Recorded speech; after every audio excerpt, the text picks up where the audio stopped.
Bonjour, je m'appelle Dan Ramen et je suis photographe. En février 2019, j'ai eu la chance d'être invité par l'Alliance française de Querétaro pour une résidence d'1 mois. Et j'ai donc pu me consacrer à un nouveau projet nommé Meyamo. C'est une série née d'un regret lors d'un retour de voyage en Colombie où je n'avais pas pris la peine de noter le prénom de chacune des personnes photographiées. Et au dérochage, et même par la suite, j'avais le sentiment qu'il me manquait quelque chose autour de leur identité, il y avait quelque chose de manquant. Donc je me suis dit que ce serait peut-être intéressant de commencer par ça, c'est-à-dire leur demander leur prénom et d'établir une relation avant de finir par une prise de vue.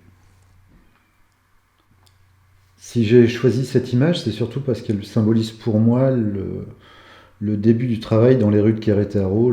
À ce moment-là, je venais juste de photographier une future mariée juste avant son entrée dans l'église, en réussissant à intégrer le groupe de photographes officiels et ne sachant pas vraiment combien de temps allait durer la cérémonie, je me suis avancé près de deux hommes qui faisaient la manche sur le perron de l'église.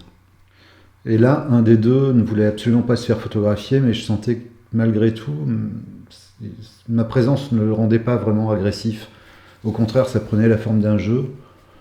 Je crois même que c'est la première fois que j'insiste autant pour tirer le portrait de quelqu'un, parce que là, ça prenait des proportions. En fait, pendant un bon quart d'heure, une demi-heure, on s'amusait de ça. Et en plus, la langue ne nous aidait pas beaucoup, parce que je ne parle pas vraiment espagnol, et lui ne l'écrivait pas, donc tout ce qui était appli de traduction, tout ça, ça ne marchait absolument pas. Je crois qu'au final, il a fallu environ 1 heure pour que je parvienne à mes fins.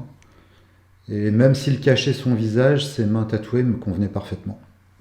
Après ça, il m'a proposé de le suivre. On a traversé une bonne partie du centre-ville et on s'est retrouvé sur le monument de la Corregidora.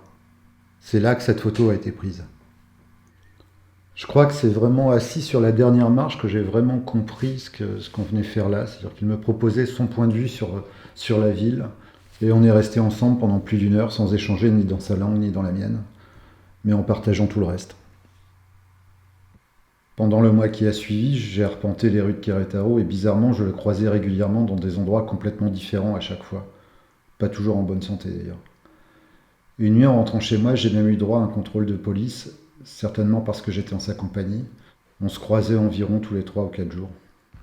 Mais le plus troublant, c'est que 2 heures avant mon vernissage, la veille de mon départ du Mexique, j'accepte l'invitation d'une personne de l'Alliance qui m'invite à prendre un café dans le quartier du centre de l'image, et au détour d'une rue, je tombe sur Aïssé, mais vraiment par hasard.